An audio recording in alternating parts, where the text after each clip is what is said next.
Hey everybody, welcome to the CoVids. I'm your host, Joe Deuce, and today we have a great episode with an old friend of mine. Her name is ElBonita, and she actually was treated for COVID, as well as being a new mom, and I think she's going to bring a pretty cool perspective to this, and should be a pretty fun episode. All right, welcome to episode 3. We are here with ElBonita Hawkins, aka EB. You're not anymore. You're not Hawkins anymore. That's how long it's been since we've seen each other face to face. How sad. It's okay. I'm Elliott. Yeah, EB Elliott, ElBonita Elliott, who is a good friend of mine from all the way back in the college days through today. We worked as co-workers in residential life for a while, and now she is are you in North Carolina? No, I'm in College Park, Maryland. Maryland, okay. Yeah. So she's just all over. So she is in Maryland, and EB, welcome to the CoVids. I'm excited to talk to you because you have a very, I think, unique take on this whole epidemic or pandemic, and a very different view on what it means to different people. Some people, it's not real to them because they haven't experienced it. And I think for you, it's probably as real as it could possibly get because you are now, I guess, a COVID survivor. Is there a ribbon we can put up for you? No. Not yet. No. I wish there was a ribbon, but like they still don't know. So I'm in the clear, right? Right. But I just completed the antibodies test it's to determine if I still have it. Right. And if I'm immune to it. And so until that test comes back, it's not even clear if I can get it again. Wow. Or if I still have it. I'm just no longer contagious. Okay. So yeah, Evie is a survivor now, sort of. At this point, she's cleared. I'm a survivor. You are a survivor. You are cleared. And at the same time, a new mom. I mean, you have a beautiful baby who was just in the room before we hit record. And how old is she? She's 7 months? She just turned 9 months. 9 months. The first. Yeah. Wow. So, I know a lot of people, it's not real to them. They don't understand what this is like. Walk us through what happened and how you got diagnosed and then what happened from there. So the number one question that I get is, where did you get it from? Mm-hmm. It's like, I wish there were like these little green dots floating, right? So I can say, oh, I got it when I went to the car dealership, but that's not true, right? Right. So I'm an essential employee as I work for University of Maryland. And so I was in and out of buildings. I'm on campus. But I also had to go grocery shopping and I had to go get my prescriptions from pharmacies, what have you. So to answer that question, I don't know where I got it from. And then, of course, when I got it, at that time, it wasn't so clear that it was airborne, right? Right. I was keeping my distance, but we weren't supposed to, or we weren't required to wear masks. I started wearing gloves just because I'm a little anal about touching handles and stuff. But that was the only thing. So my baby turned 8 months on April 1st. And shortly, like literally probably within 24 hours after that, my body hurt so bad. Like it woke me up out of a dream. I was up at like 1 o'clock, at 3 o'clock, then again at 5, and from 6 to 8, I was up.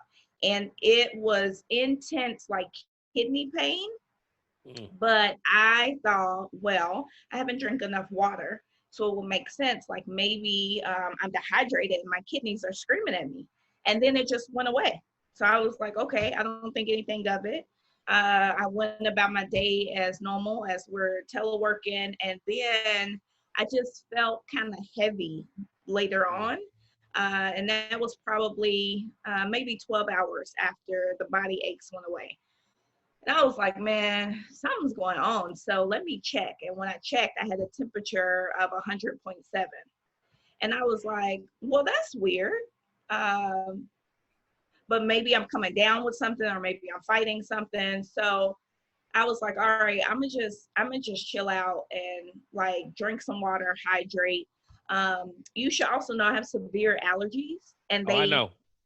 Oh yeah, you do know. Yeah. That sneeze is still very rare.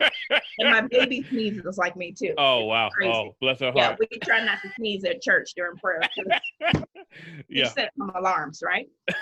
So I thought this is allergy related because they had just cut the grass outside of our home. And I was like, all right, well, that's what it is. And the heaviness didn't go away. And then all of a sudden, like, I had the worst eye pain I've ever experienced. Like, I couldn't put my contacts in. To touch my eyes right here was intense. Like, I kept looking to see if they were bruised. And when my husband would say something to me, I would turn my head to look at them, but I couldn't like just shift my eyes. I had to turn my whole head, and I would have to close one eye to see them. And I thought, well, it's because we're teleworking, and clearly, like, my eyes have been straining, right? I could explain everything, but it didn't go away. It just got worse to the point when I closed them, it hurt. When I held them open, it hurt. So I was like, let me just call my doctor. So now this brings me to like Saturday, I guess it's April 3rd or 4th, whatever that Saturday is. I called my doctor, it was the after hours, and I said, here's what's going on. I had this very strange body pain that happened on Thursday, and then it went away, and my eyes hurt to the touch. I did have a fever, but now it's gone. And she's like, go to the doctor.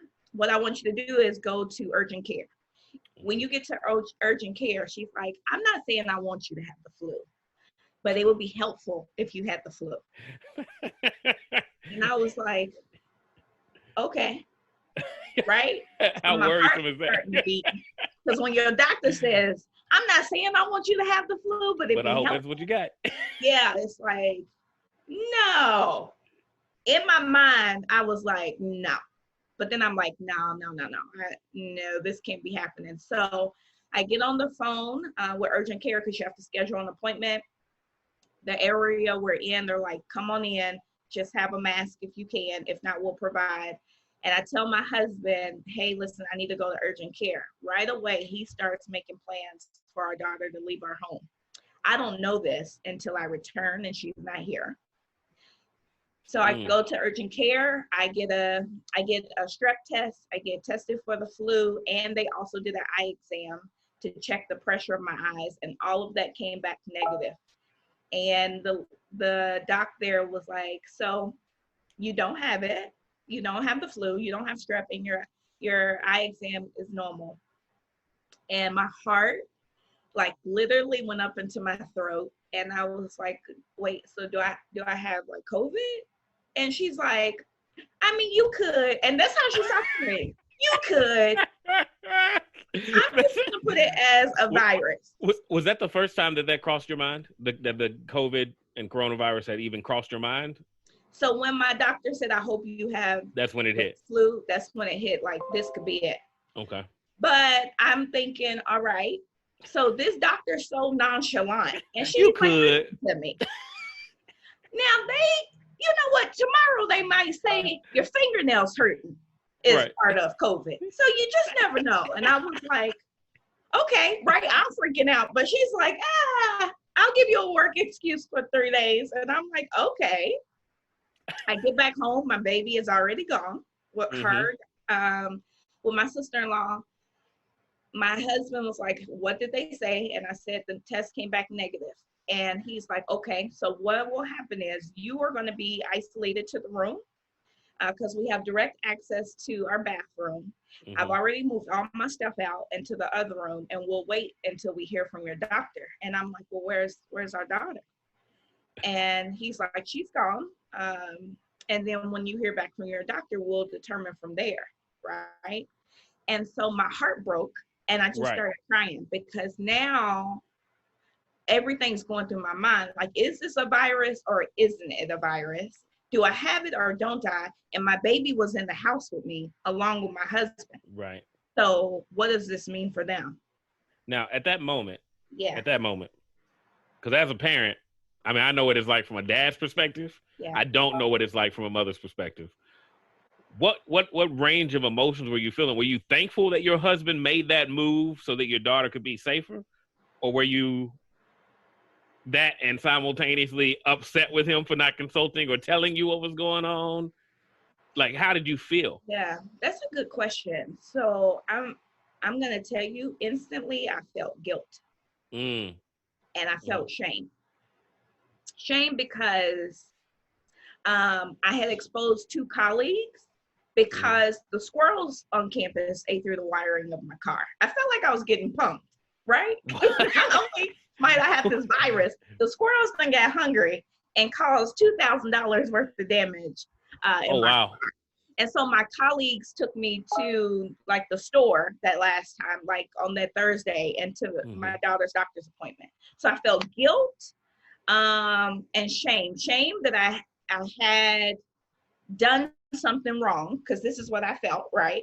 And guilty that I put my colleagues in danger and now possibly my baby. I worked through all that later and realized I didn't do anything wrong and I had no reason to be ashamed, but I thought I was following the rules, right? I washed my hands. I wasn't going out gallivanting, right? We bought in bulk. We bought essential things. And so it's like, how could I have done this, right? Because I feel like the responsible parent, and my husband's not that responsible, right? I wash my hands more. Right? I play by the rules. Now he's pretty responsible, but I thought, surely I'm doing my part. And so I was relieved that he made that decision, because as a mom, it is hard for me to want to send her away. Right. But I was relieved because in that moment, he knew exactly the level of anxiety I would have and that he needed to make this decision for our family. And then I felt nervous because he decided to stay. And so what does this mean, right? I know I have no underlying conditions, right? But my husband has some underlying conditions. And so now what predicament does this put him in? Right. Yeah, that's hard. But at the same time, from the husband's perspective, you're not going to leave your wife high and dry. You already took the baby. You did your dad's duty. You were like, okay, I'm going to send my child off, make sure she's going to be safe. But he's not going to leave you there high and dry. Right. Yeah, I mean, because that would have been... I can't imagine. You come home, you got left. Like, you walked in, you know what I'm saying? You look like Fresh Prince on that last Fresh Prince episode. You walk in, the house is empty. Everybody done left. And for him, like, he has always been like the ride or die, right? And so our daughter is going to be okay. But he's watching the news like I'm watching the news. There's no guarantee of what's going to happen to me in this house. Right. Or that I could seek help. Right. And so that is in the forefront of his mind. Okay. So you're home, you're there, he's there with you, taking care of you. I'm assuming, sliding food under the door. Like some color purple stuff. Pushing it in with a broom. Here you go, baby. Love you. So this is the most intense, right? So we have to share a bathroom because our home only has one bathroom. And so I would have to go in with a mask. I'd have to Lysol the air and wipe everything down. Once I left, that's like before I left the bathroom, he would cook the food. He would drop it off in the bathroom, knock on the door and close it. And then once I heard it close, I could go in and grab it with a mask on. Wow. I was eating on paper plates using plastic utensils.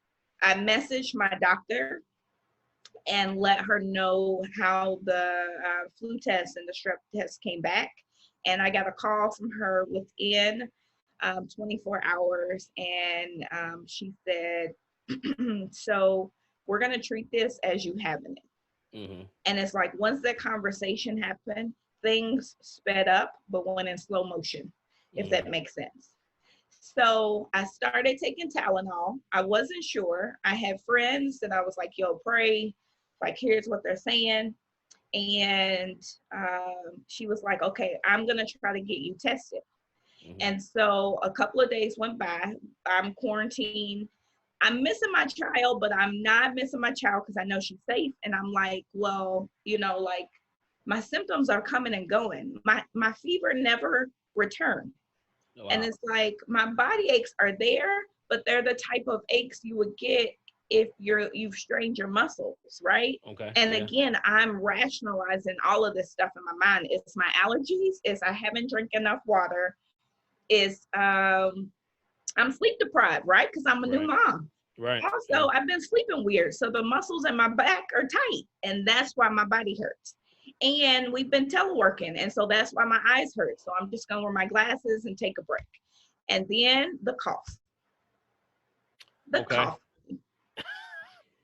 And when I tell you, like this isn't a normal type of cough. It's a dry cough that burns. Like it felt like my lungs, like I was explaining to my doctor, I said, I feel like I have ingested or inhaled black pepper. Wow. The lower part of my lungs are on fire and I can feel it in my throat. And she's like, okay, I'm going to call you an inhaler. And now I'm pushing to try to get you tested. The problem was I didn't qualify to be tested because my fever broke and my cough was that 1 day cough. And so she sent me a list and me and my husband split it up and we just went down the list and we heard no, right? Because I have no underlying conditions. I am not considered old, right? Elderly, seasoned, wisdom, whatever they're using, right? And so it's like, okay, so it can't be what it is. Right. So that's the frustrating part, right? And so my cough came for a day and then it went away. My fever came back, but it was at 100 and then it went away. So it's like, what's going on? And now it's like, well, when can I get my baby back?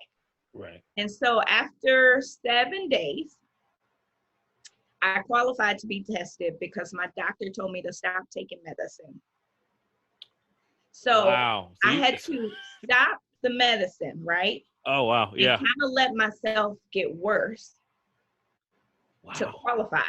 And then once I heard back from the testing site, I didn't even qualify based on the CDC's guidelines at that time. And the person on the phone that took my call said, listen, I'll put your name down and the nurse will call you and maybe you'll meet their standards to be tested. Now I'm nervous to say this, right? Because then I don't want it to be investigated and now these people get in trouble that kind of help me out. But this is like the real, like on the news, they're like, oh, if you're feeling sick, go get tested. You can't just do that because they're turning you away. Yeah. I didn't meet the qualifications to get tested because I have no underlying conditions. My cough was a 1 day. My fever was 100.5 and then it broke. And so thankfully, when the guy put me on the list, 2 days later, the nurse calls. And at that point, my cough had returned. I then had shortness of breath. And she's like, okay, bet you'll be tested on Wednesday at 1:30. You'll remain in your car. And they gave me the whole rundown. Great, right? So now I'm in week 2 of being separated from my daughter and my husband before I can be tested. I get tested. It hurts. Oh, yeah. They stick that thing so far up your nose, I swear they were trying to scratch my eyeball. I was like, yo. And it's like, here's the thing. I found out that you have to be still because if they don't collect enough, you can get a negative, right? Yeah. And so I'm trying to be still. Everything in me is firing off. But honestly, I'm just so happy to be out of my house and get some fresh air. And I'm not lightheaded to a point where I couldn't drive myself because my husband couldn't take me, right? Because he can't be in the same car with me. Right. So I get tested. A couple of days later, my test comes back negative. I run out of the room. I jump on my husband's back. I give him a big hug and I'm like, it's negative. I don't have it. And he's like, babe, that's awesome. What do you have? Right. And I was like, I don't know. And he's like, okay, go back in that room and talk to your doctor. And I'm thinking, oh, he's going to cuddle, you know. He's not playing games. Yeah. Like, go get our baby. Yeah. And he's like, no, go back in that room. And then when the doctor calls, we'll go from there. So I send in, I'm going through the portal and I call the overnight line and I'm like, listen, my test came back negative. Can you just tell me what I have? Because we have an 8-month-old that I want to go get. Right. And my doctor calls back within 12 hours and it's like, so Mrs. Elliott, that test has a 30 to 40% false negative rate. You can make excuses for all of the things, right? You talked about your allergies, you talked about not having enough water, but the thing is, you have all the things at once. And now I'm listening to you, and you can barely get through this conversation without having to take deep breaths. But I'm thinking it's because I'm so excited, right? Because my test is negative, because I'm still making all of this make sense. And she's like, no, Mrs. Elliott, you most likely have it. She would never say you have it. Right. It was, you most likely have it. And I am devastated because this test is supposed to tell me I'm good or I'm not. So now you're telling me I most likely have it, but you're not sure. And this test told me I don't. And so I can go out, but now I can't go out. So I felt like a prisoner, honestly. And then the anxiety kicked in. Maybe I'm making this up, right? I'm watching the news. I am high in empathy. I see that little dog commercial and Sarah McLachlan comes on and I'm telling you, I am a pool of tears, right? My husband will come in here and turn the TV off and be like, stop watching these commercials. So I'm thinking, I'm watching the news and that's what it is, right? Yeah. Because they talked about all these things and it's like, well, maybe I'm feeling the grief of the world and that's what's causing this. And thankfully I have a friend that's a doctor and she was checking in with me and I was like, listen, Kim, maybe it's my anxiety that's causing this. And she's like, that makes so much sense. She's like, but ElBonita, anxiety can't cause a fever. That's not how that happens. Right. And have you checked your fever or your temperature today? And sure enough, I checked it and it was back. Now, let me tell you what the shortness of breath feels like. The shortness of breath felt like excitement, right? Like when you're about to go speak and you're nervous, excited, and you're like, and this, right? So during this conversation with you, I would have had to go. And then I went and got tested and it was really painful and it hurt. It felt like when you have an anxiety attack or a panic attack, that shortness of breath. It was labored breathing. But I made it make sense because I was excited, right? So it makes sense that my breathing is weird. The whole time, my body never stopped hurting. I just ignored it because it was these other things that I was then trying to manage. Wow.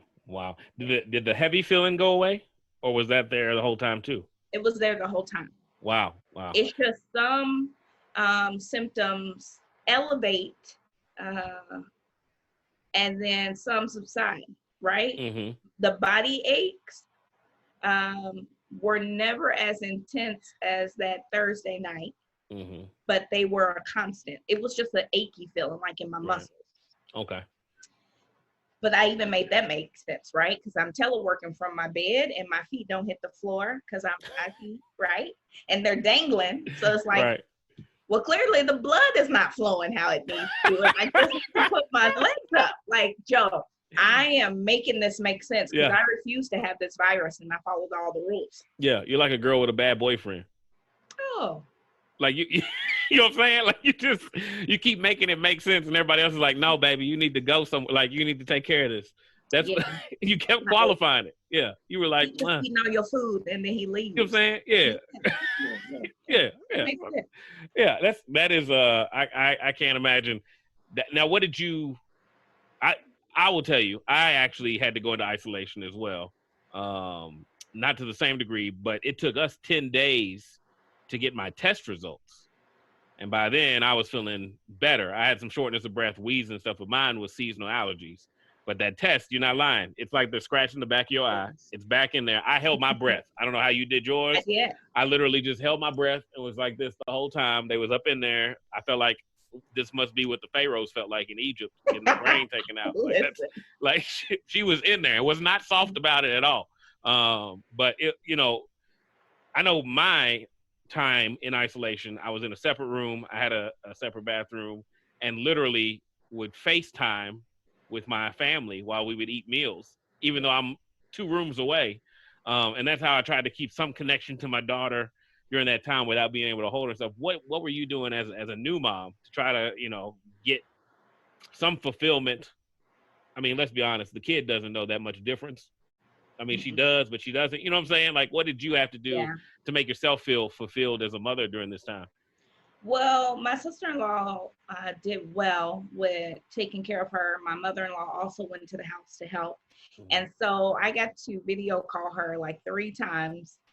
And, with an 8-month-old, you only going to get so much time. Right. And you just got to be okay with it, right? Right. And so I would see her little chubby cheeks, and I would get on there and I would sing her a song. So she would recognize it was me. And I'm teaching her to spell her name, even though she can't. And so I would sing that and clap, and she would get so excited and clap with me. And then Sesame Street was on, and it was like, okay. Yeah. Right? It's Big Bird. I love you, but you know Elmo. Right. Absolutely. Right. And then other times she would grab the phone and shake it, almost like she's trying to shake me out of it. Right. And then look like you're still there, and then the phone would go directly to her face. Yeah. And so I would just try to talk to her as much as possible. I will tell you, for my husband, that was not the case. He was not able to talk to her without getting emotional. And so I talked to her 3 times a day. He probably talked to her like once a day. And the Ed Sheeran song, Thinking Out Loud, like he sings that song to her. And so he would just start to sing it, and then I would hear it stop. Yeah, and I realized, like, okay, yeah. Right? And so I just, like, you got to extend yourself grace. During that time, you just got to extend yourself grace, right? Yeah. Because it's hard. Yeah. And it's bittersweet because during the coughing fits, like, I couldn't breathe, right? There were 2 days in particular where I felt like I'm really in trouble. Like, I'm seriously in trouble. And I couldn't breathe. I locked the doors so my husband didn't run in here. And I said, babe, just give me a minute, right? As much as I could get out.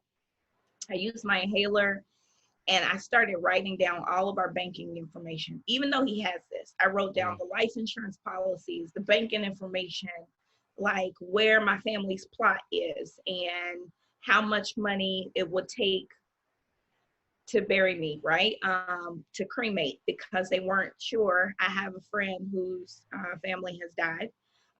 She lost 3 family members, and they weren't sure if COVID was still going to be in their bodies. And so they suggested cremation, right? And so I started writing all that stuff down, like donate my organs. Oh, wait, you can't because they're contaminated. So just burn them up. And then I'm trying to call my daughter, but I can't get words in, right? Because I'm coughing so much and my lungs are inflamed. And so it's like I just had to focus. I prayed a lot. I did a lot of stretching and just tried to, like, rest my body as much as possible and take it one day at a time. Like, after that coughing fit, I realized the focus can't be getting back to my child. The focus now needs to be staying alive. Wow. And my doctor said to me, listen, Mrs. Elliott, because I had to call. And at this point, now I'm talking to another doctor because they both discussed my case. And she said, if you get to a point where you can't breathe, like you can't get good air in, I need you to go by ambulance to the emergency room. And your husband cannot go with you. And my husband could hear her because we communicate by phone and by baby monitor, right? Those come in handy. And he's like, babe, listen to me. If you have to go to the doctor, you got to promise me that you'll go to this hospital and not that one. And I'm like, okay, babe. And he's like, no, repeat it to me. Repeat. I will go to this hospital and not this one, right? Because there's hospitals where people are dying at alarming rates. And so I'm like, okay. And I'm like, Lord, I feel like if I go to the emergency room and I go by ambulance, I'm never coming home. And I don't want to lose my family. I Mhm. don't want my daughter to be raised by anyone else. Because let's be honest, nobody can raise her like me, right? Mhm. But I don't want to miss out on her life.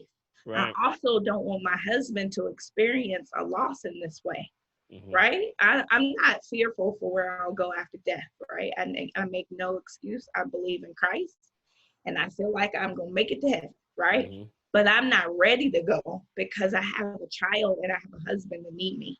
And the fact that I even had to start thinking like that just caused anxiety to shoot through the roof, Oh yeah. right? And so then what's that do? It labors my breathing, which then causes another coughing spurt. And so it's like I had to tell myself, I have to calm down.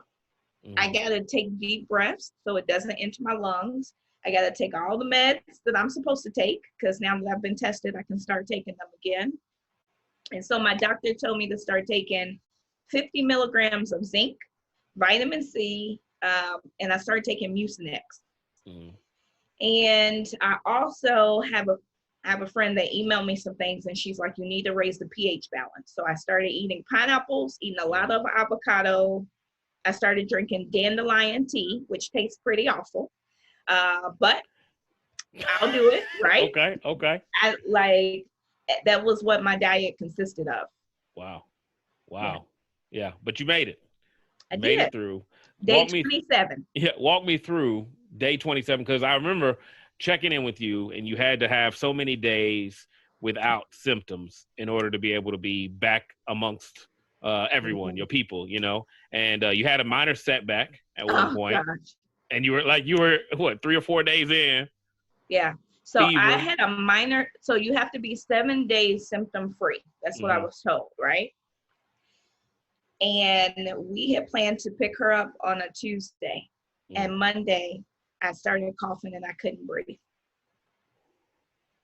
And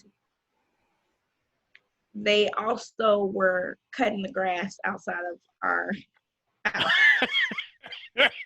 And I got to sleep with the window open to get air. And I'm Hmm. like, these MFers, right? That's what my Yeah. mind Right. said. You Right. don't use that language, Joe. Right. I That's know. what I was thinking.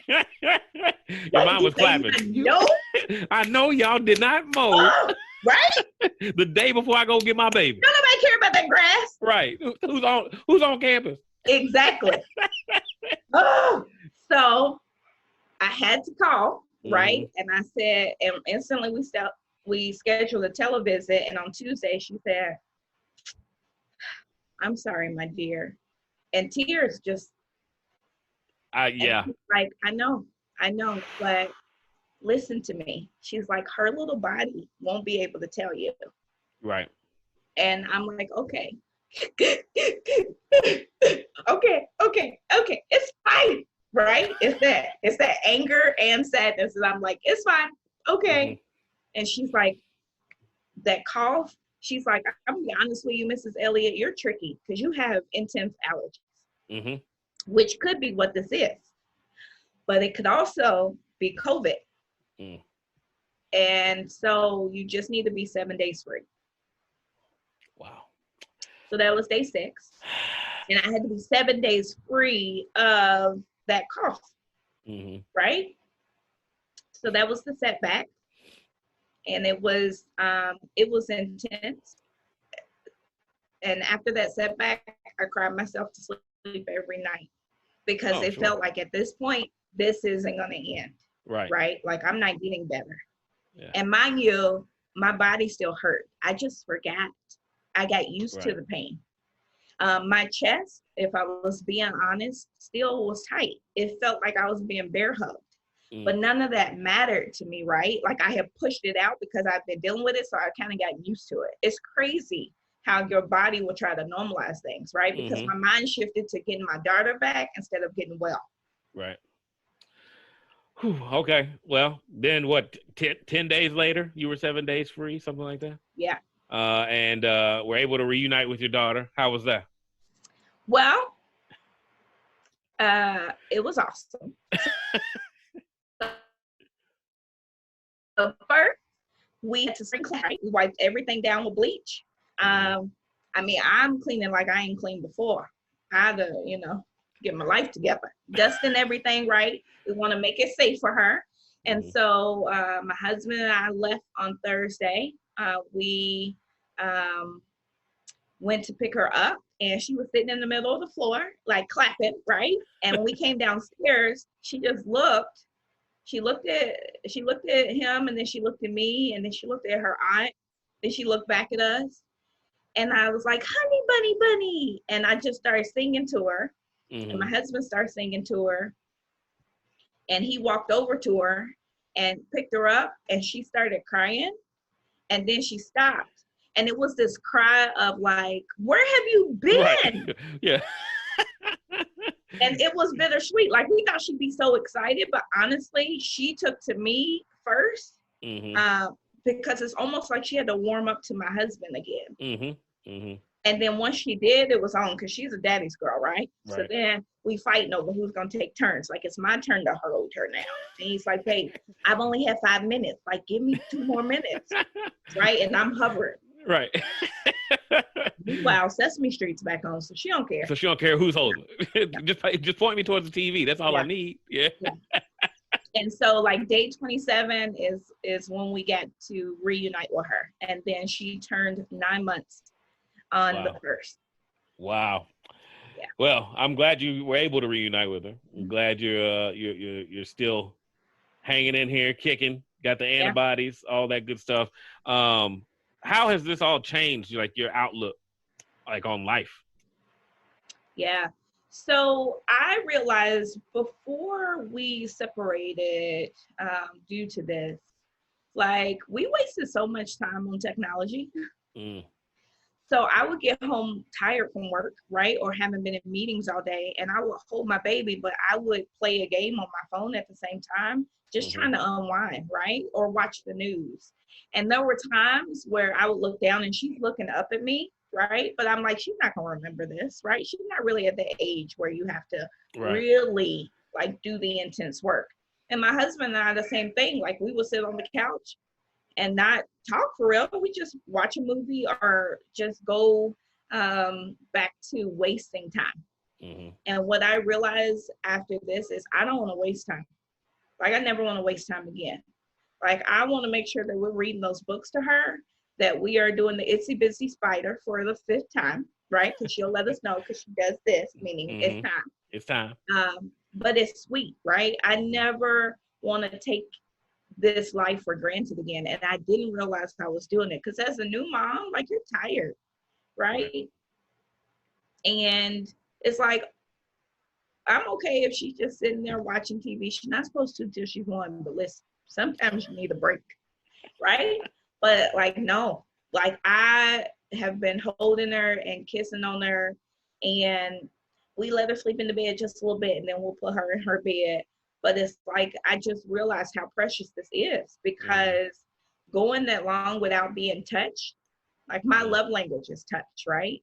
Like, having to hold myself, having to comfort myself, it was a very lonely process. And what I tell people is, they don't tell you about that on the news. They don't tell you about the emotional, mental weight of this that can kill you. Right. Like, that part was harder than the physical symptoms. And I will say, I feel truly blessed, because I had a milder case. Like, other people, they're not above ground, you know, like, they weren't able to say it. I was never put in the hospital. I was never put on the ventilator. I worked really hard to keep it out of my lungs, like stretching, because no joke, this virus will tell you, just lay down. And I realized when I laid down, like, when I laid on my back, I couldn't breathe at all. And so it's like, let me stretch, let me get up, let me walk around the room, even though I don't feel like it. Let me just do it, because I want to live. Wow. Well, I'm glad you had that fight, because obviously it was necessary. I can't imagine going through that. And I think what's weird to me is how many people in the world don't think this is real, or don't think it's a real threat. You know, you're young, you're still vibrant, you're active, you're out there, you got, you know, you're a positive person, good personality, and no underlying conditions, yet it still hit you. And it didn't hit you light, like you couldn't breathe, your lungs was burning, you know what I'm saying? Meanwhile, you got people who are marching on Capitol buildings and, you know, acting like they need to open up their tanning salon. And like, what would be your message to people who are out there who aren't taking this as a serious threat. Like, seriously, wake up. Like, I keep hearing about this being fake news, and you know who's saying that the most. And it's like this, like, you're not exempt. I even heard from some religious folk that Christians aren't getting it. And then I heard Black people aren't getting it. And I it's heard like, both of those things, yeah. are y'all serious? Right. Because I love Jesus, right? Right. EB, you are a Black Christian. Right? And it hit me. Right. I didn't go to parties. I wasn't clubbing, and I got it. Right. I wasn't doing anything I wasn't allowed to do. Mm-hmm. And I'm so frustrated by people that don't want to wear a mask. It's like, are you kidding me? It's an inconvenience, but that's it. It's an irritant, but that's it. Like, don't wear the mask for you. Wear the mask for my baby that I might have to take out that can't wear a mask, right? Because she's not of age yet. Wear the mask for my mom, who has all the underlying conditions, I feel, right? And she's just trying to keep herself safe when she's going in that senior hour to go shopping, right? Because we know that cough extends past the 6 feet, right? Within 3 seconds, we were watching the documentary, within 3 seconds, it's already hit 9 feet from a cough. It's like that junk lives in the air, and it's no joke. And Joe, I'm not even playing with you. I feel like some people think it's cute to get it. Because I remember there was a whole COVID-19 challenge going around. Yeah, like, people were throwing parties. Yes. Yeah. And this mentality of, I ain't got to worry about it until it hits me, or I'm going to keep doing what I want to, or I got good insurance and they'll take care of me. Listen, I got Blue Cross Blue Shield, and that didn't keep me, right? It didn't. Right. I still got denied for some stuff, you know, like I have access to good doctors, and I still got denied, and I still got it. And people treat you like the plague when you get it. Yeah. I remember, and you were there, my first time when we worked in residential life, my first time on duty, we had the swine flu hit campus. And literally my first week on duty, I had to pick up kids from the ER or from the doctors and take them to an isolation house, and then bring them food, water, check their temperatures, all that stuff. And I remember feeling bad because when you would go into this place, there's all these college age kids. Some of them, this is the first time away from home. Yeah. They got fevers of 100, 102. They're, you know, they're suffering. They're, you know, they're not feeling well. And you coming in here like they're aliens. You know, you get the mask and the goggles and the gloves. And you're like, hey, I brought you some chocolate milk. Like, right. So yeah, right. So imagine, the people you love being the ones who have to do that. They have to treat you with at a distance. It's unimaginable. Yeah. To be honest, until you're in that situation. Like, my 10 days of isolation wasn't nothing compared to what you had to go through. It seems like, you know, I was sick and I wasn't feeling well, but it wasn't the same. Like, my lungs weren't burning like what you're talking about. Yeah. And it wasn't, luckily for me, it wasn't COVID, but I mean, like, just having my daughter look through a crack in the door to try to yell at me was heartbreaking. So yeah, I think that is, people don't take into account the psychological side of things, which you brought up. And a lot of people are taking this for granted, and I don't understand what it's going to take for some people to realize that it's real and that it's hidden everywhere and everybody. And it's probably not going away anytime soon. Exactly, because we're preparing for the next wave in the fall. And the thing is, Joe, like, people are going to watch this and say, well, she didn't have it, right? Because the test was negative. Right. And if I went off that test, there's no telling what state my husband or my daughter would be in, or anybody else I came in contact with. Like, even though it hurt, right? I was willing to endure that to keep my family safe and to keep other people's family safe. Because if knowing me, if I was the reason that somebody lost their life to this or even got it, like that's a real hard pill to swallow, right? Me and the Lord would have had to tarry some hours over that, right? Because this then is my fault, right? Then the guilt is truly on me. Right. Yeah. And our state government here in Kentucky has actually been doing a fairly good job, I feel like, of managing this. And in one of their press conferences early on, I remember, and it stuck with me, that the doctor who was there said, a negative test does not mean you do not have COVID-19. It means that your test came back negative. A positive test means you had it, right, or have it. And a negative test means that it didn't pick it up on the test. That's all it means. It doesn't mean you don't have it. Because like you said, there's a 30 to 40% fail rate. Right. Like where you get false negatives. That's almost half. That's almost half of the tests are coming back negative. So yeah, it's a rough situation, this whole pandemic. What is the one thing you're clinging to hope-wise? I mean, you work in higher education, much like I do. What is the one thing you're clinging to hope-wise as far as how we're going to move forward, and what things you think we can look forward to hopefully getting back to?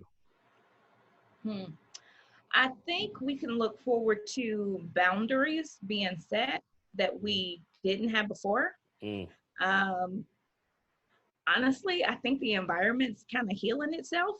Like I've been seeing clips of places that were so congested and the pollution in the air, and it's like now you can actually see, right? You can see the birds flying. I think I'm looking forward to, and I'm hoping people are going to realize how much isolation sucks, and that once things are restored, right, and we get some form of normalcy, people are going to be intentional in quality time they're spending. Because truthfully, we were already isolating before this happened.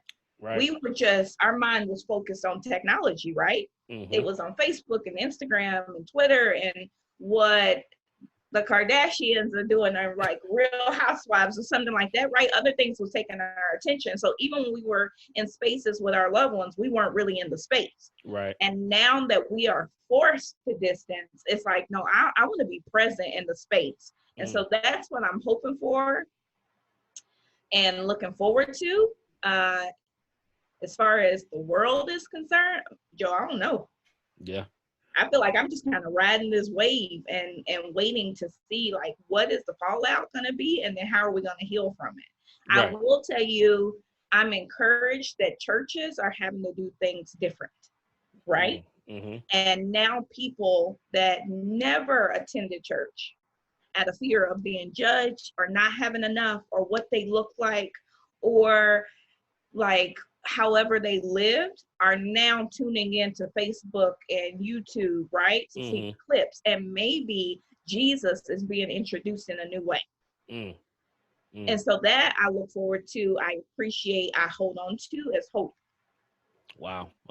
Well, thank you very much, Evie. I really appreciate you taking some time out of your day and out of time with your family as you guys get to hang out at home as much as possible to talk to me and give us. This is for me. This is a very unique perspective, and one that I value. I love you as a person, but to hear your story is I think powerful. So thank you so much, Evie. Absolutely. Nice talking to you. Thank you for tuning in. Thank you to ElBonita, aka EB, to those of us who've known her for a long time. I really appreciate you joining me and appreciate your story. We are still looking for other stories. So if you have people you think I should be talking to, or you are a person who I should be talking to, please let me know. You can put your comment in the comment section, or you can hit me up. Also, make sure you subscribe to the Patreon, where these episodes get released before they hit YouTube. And we will see you there.